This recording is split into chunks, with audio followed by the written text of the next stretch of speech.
Join the coven.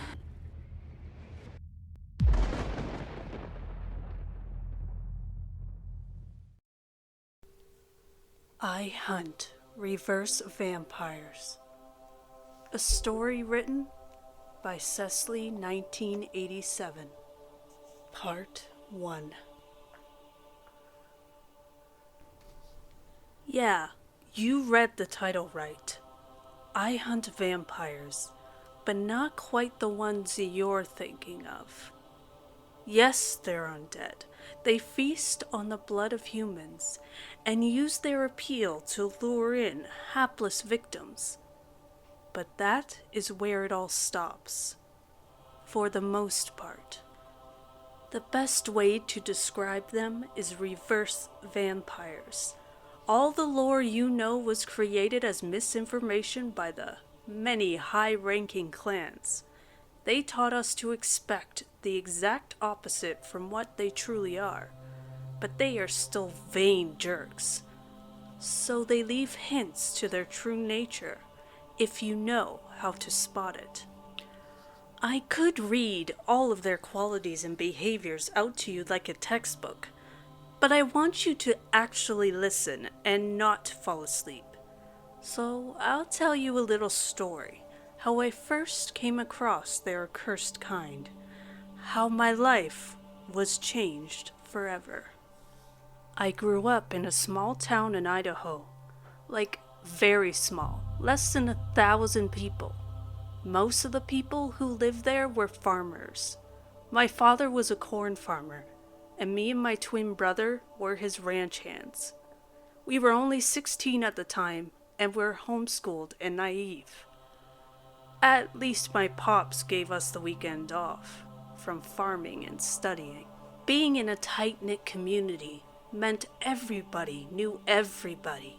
Me and my bro would walk about a mile to the corner store to get snacks most weekends. There wasn't much else to do, but the store was a local meetup for kids in my youth group. We didn't have many options in the way of girls. Our youth group had only 2 of them. My brother was dating one, and the other wasn't very pretty. But like most 16-year-old boys, we were obsessed with pretty girls, but also terrified of them. So can you imagine my amazement when a dark-skinned beauty stepped out of the cornfield as we walked down the road towards the corner store one Saturday? Oh my God, she was beautiful. It was my first time seeing a 10 in the wild. Long black hair shining in the noonday sun, soft, elegant features and big brown almond eyes. Her skin tone was a rich brown hue that seemed to glow with an inner light.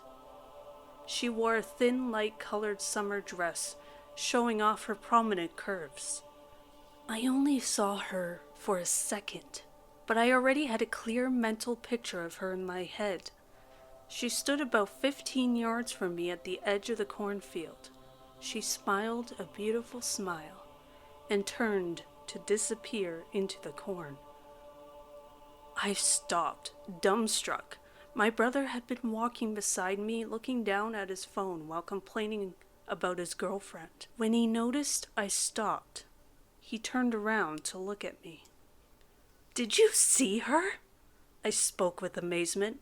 Of course he had not. When I described her, he laughed. "You really need a girlfriend, bro.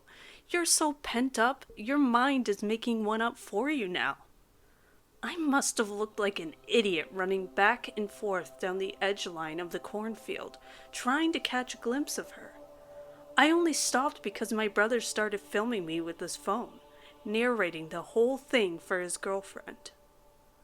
I grabbed my brother and we began wrestling, a pretty normal thing between us.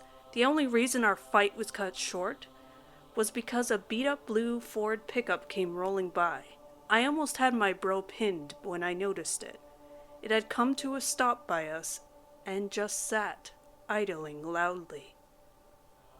We both got up and started dusting off the dirt and grass clinging to us.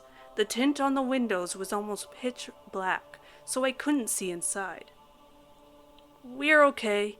We were just playing around, I said. Yeah, my brother agreed. No response from the vehicle. It just lingered for a moment before driving off. After this event, I decided to keep my mouth shut. Too much weirdness for one day. Maybe I imagined the girl. What would a girl like that be doing in the middle of nowhere? The next day came, and I bugged my brother to make the walk to the corner store again. It was after church around 1 p.m. Maybe the beauty would show herself again. Soon, my boyhood dream would turn into a nightmare. We were walking around the same place when she stepped out of the stocks. She was more beautiful than I remembered. This time, my brother saw her too. His mouth was agape when he turned to look at me. We just stood admiring her for a while. She gave us a playful smile and began to walk to us. My heart jumped in my chest. Hi, my brother said. Damn it, I wanted to be the first one to talk first. Hello, boys, she said back warmly. She had a hint of an unfamiliar accent. Maybe she was Indian or Arabic. I saw you yesterday, I butted in. What are you doing out here? Oh, I like a man that's to the point, she laughed. A beautiful laugh. She looked at me in the eye and smiled. I've been looking for someone to help me with my tractor. She pointed to the cornfield. Do you live here? My brother asked. I thought the Springers owned this field. We bought part of it, she said quickly, but my tractor is stuck, and I need help moving it.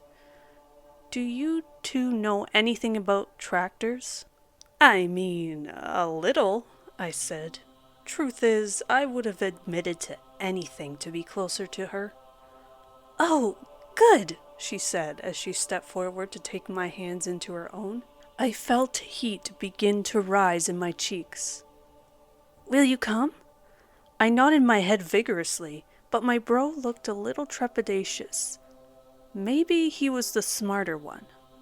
She turned to him and said, You can meet my sister. She is my twin, like you two. And that was all my brother needed. I could tell he was already working on how he was going to break up with his current girlfriend. Still holding my hand, she led us into the cornfield.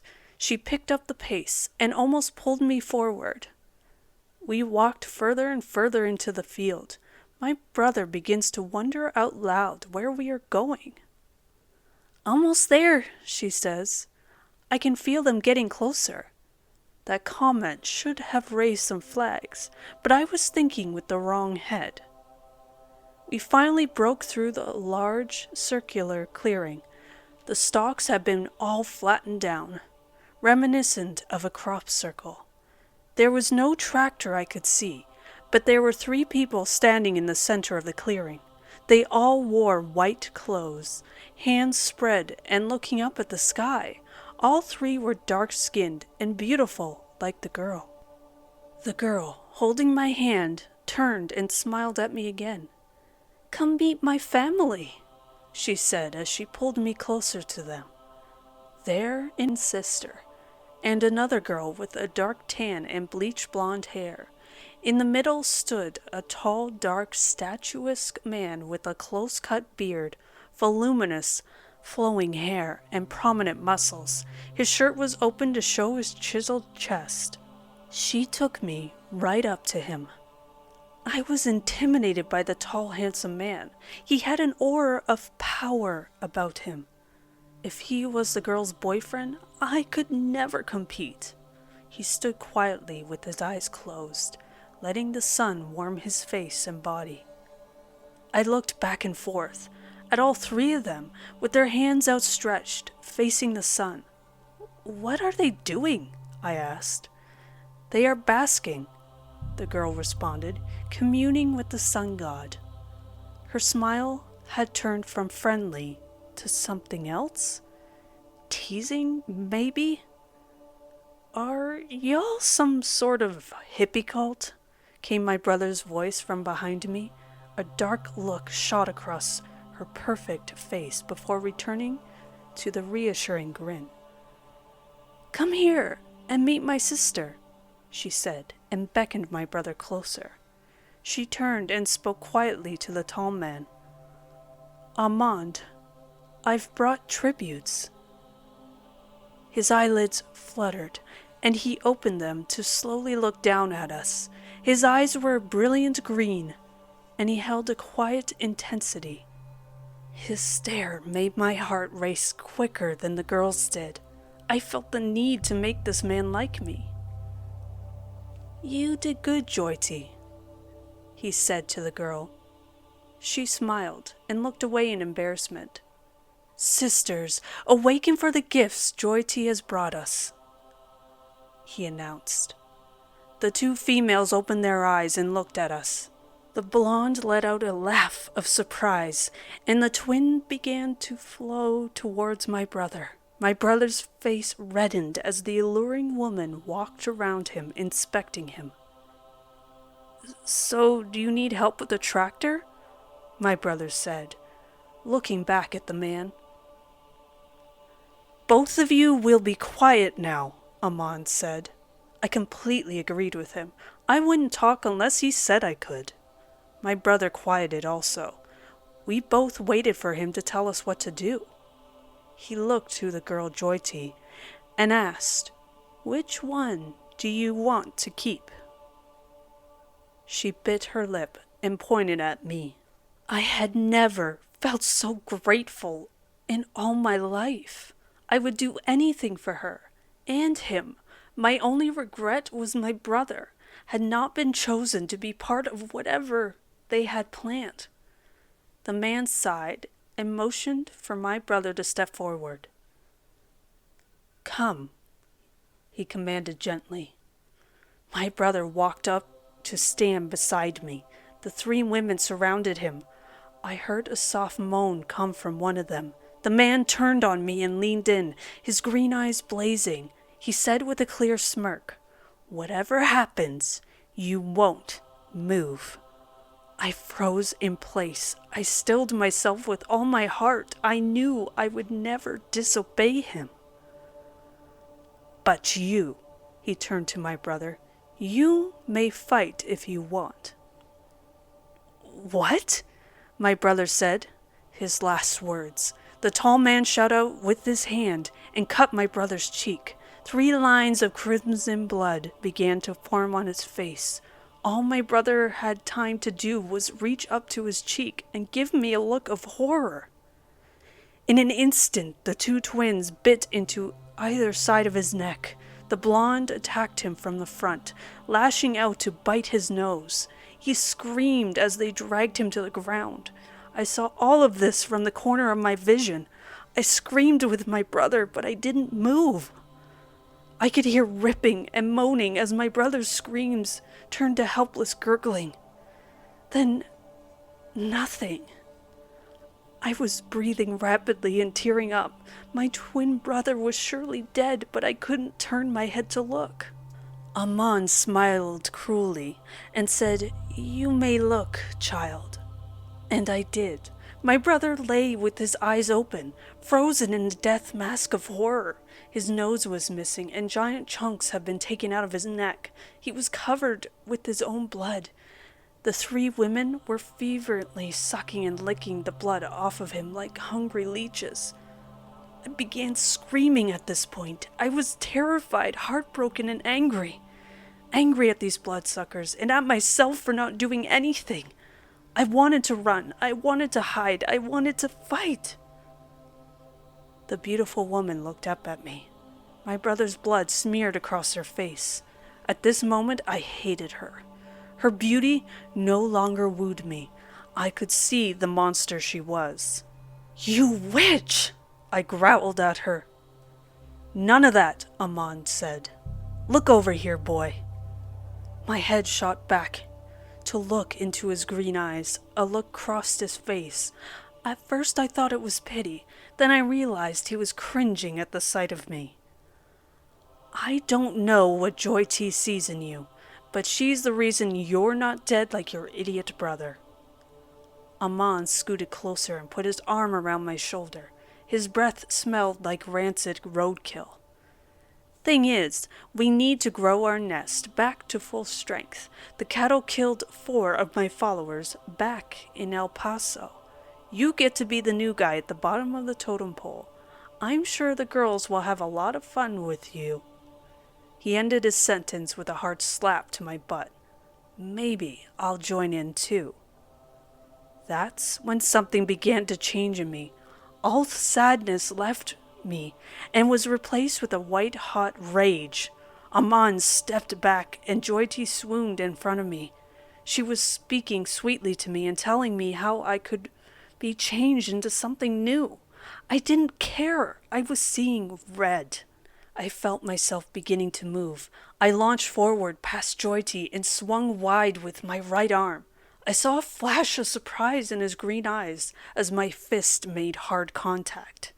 His head rocked so hard I saw a mist of sweat and spittle leave his face. When he looked back, his face was a mix of incredulousness and anger. His hand shot out and grabbed me by the throat. I let out a stifled choke as he lifted me into the air. "You insolent vermin! You dare strike me? You pan-shot worm! We were going to save you, give you the gift of eternal life. But now, I reject my offer for mercy." He squeezed me tighter. "Now, I pull you apart, piece by piece." It happened.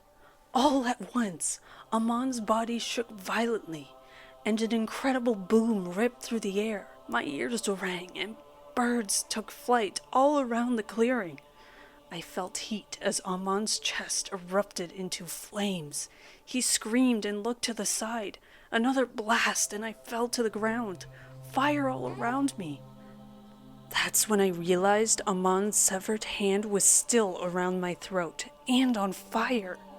I pulled hard at it to finally fling it away from me, my hands burning in the process. I sat up to see Amon struggling to stand. Fire engulfed his chest, and he was missing a right arm. He screamed with a good amount of fear. "Shield me! Shield me!" Joyty and her twin ran to stand in front of Amon. Joyty spread her arms out and screamed out into the field. The other twin hugged Amon tightly and began batting his flames away vigorously. Another boom resounded and Joyty's face exploded into fiery bits. Amon turned and took off running into the opposite direction with the twin trailing close behind. A new woman burst out into the clearing beside me, racking a shotgun, sending a spent shell flying. She wore what looked like a welder's mask and an old-school army jacket. The blonde-haired monster still crouched down by my brother's dead body. She hissed and reared up to face the camel woman. She looked like she was going to pounce when a metal arrow zipped into her head from the other side. The blonde staggered. I could see the arrow went all the way through her temples. The blonde collapsed to the ground with a thud. I could see there was a thin wire attached to the end of the arrow that led taut into the field.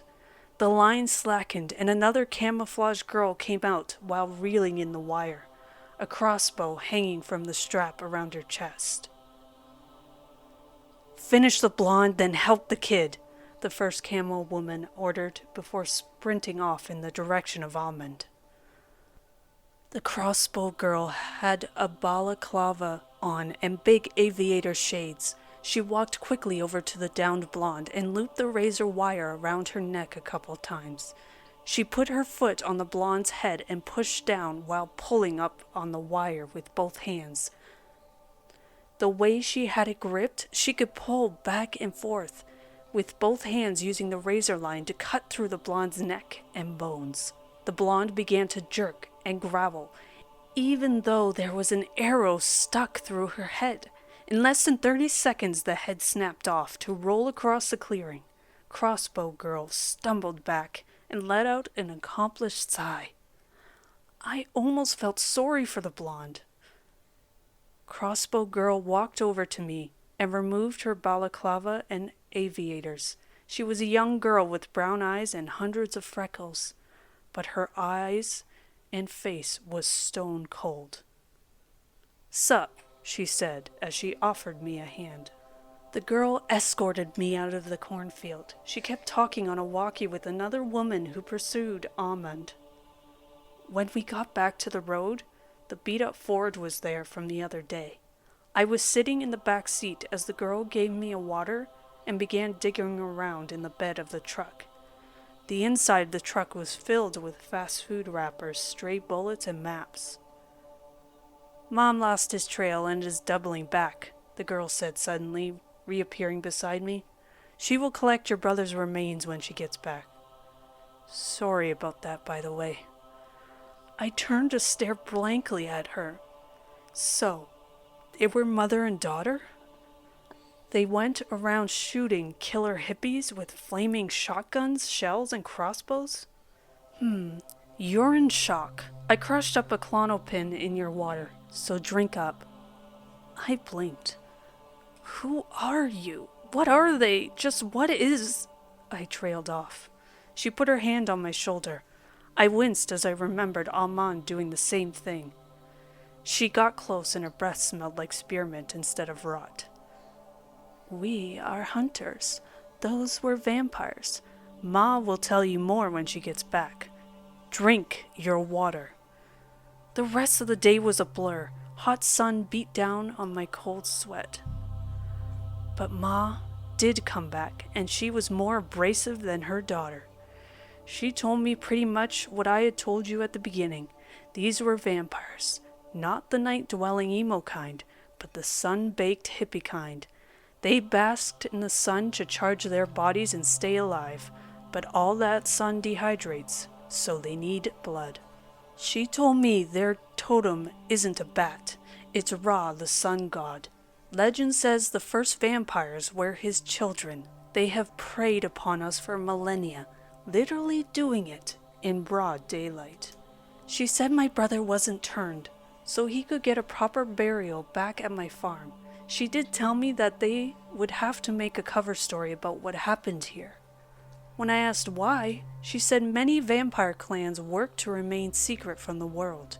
If the story got out, a rival clan may kill me and my family to keep the story from spreading. I asked how many clans existed. She said she was uncertain because they were so secretive. She told me Armand was actually royalty in a vampire clan. He had gone rogue and started killing recklessly. That's how she got onto his trail. It was getting dark, and we were back sitting on the trail of the ford when I asked, "Do they hunt at night?" "No, very rarely," Ma said in a gruff voice. "They lose their charm ability and freak strength, so they sort of glow from all the sun they absorb." "Twilight got something right," Celia said. I snorted a laugh, and the grief left me for an instant before flooding back in. I turned to look at the body bag loaded behind me. I need to get home. I need to tell Dad. I started crying again. "Listen, kid," Ma said sharply. I turned blurry-eyed to face her. "We have ways to make you forget this day. We can make your pa forget this day too. We have, the technology. I can make it seem like an animal got your brother, or a car hit him. I can convince the cops too. It would be easy in this area. You probably have only one anyways." She jumped down from the tailgate to stand and face me clearly. "But I can feel your anger. You broke free of the charm of the royal vampire. You punched the jerk in the head. I think you want to remember. I think you want to be angry." I wiped the tears and snot away. I was intrigued by Ma's proposition. I wouldn't ever have to remember the sight and sound of my twin being killed beside me. I could forget how I felt so helpless. I could forget Almond. Almond. My fists and jaw clenched at the memory of his green-eyed stare. "No," I said flatly. "My dad, yes, but not me. I have to remember. He was my twin brother." Ma stared back at me thinking. Her wrinkles seemed deeper in the failing light. Then she finally spoke. Then there is only one thing I need to tell you. A lot of things will be kept from you at first, but I have to start with honesty. I gulped. I knew she was about to say something hard to hear. We used you two as bait, she sighed. The other day I put a tracking spell on both of you. I knew the freaks would go after such helpless victims. She looked at the ground and I could see genuine sorrow in her face. But we did try to get to both of y'all fast. We did try to save you both. I went over it in my mind. Ma could have warned us, but would we have listened? I sat still for a good minute before responding. It happened. You did try to save us. It's not you who murdered my brother. It's Armand. I spat the last words. It's him who should pay. Him and his followers. Ma cracked a smile at this. What were your plans when you graduate? Me and my brother were going to join the Marine Corps together. Buddy program, like my dad did when he was our age. The twinge of sadness stabbed my heart again at the thought of him. Ma pulled a card out of her back pocket and handed it to me. It was wrinkled and old with a 1-800 phone number on it. In 2 years, when you graduate and you want to forget all of this and move on with your life, you call this number and someone will come to take these memories from you. She snatched it back and quickly wrote a number on the back side of the card. If you graduate and you still feel angry and you want to do something with that anger, you call me. So that's my first story of how I got on the path of being a hunter. I was dropped off at the house, and Ma took Dad inside to talk. When I came in later, he was crying about his boy being hit by a car. When the sheriff arrived, he was soon saying the same thing. Some sort of magic Ma used. Yeah, magic. It gets crazy. I guess you deduced which number I called the day I graduated. Also, we don't call them vampires. They go by a bunch of different names. The popular one is the anagram Mavrip. I think it's stupid, so I just call them Mavs. Easier than reverse vampire. So maybe I should have just started the story with that. But you wouldn't have known what I was talking about. Anyways, stay tuned. I got a lot to teach you, if you're willing to listen.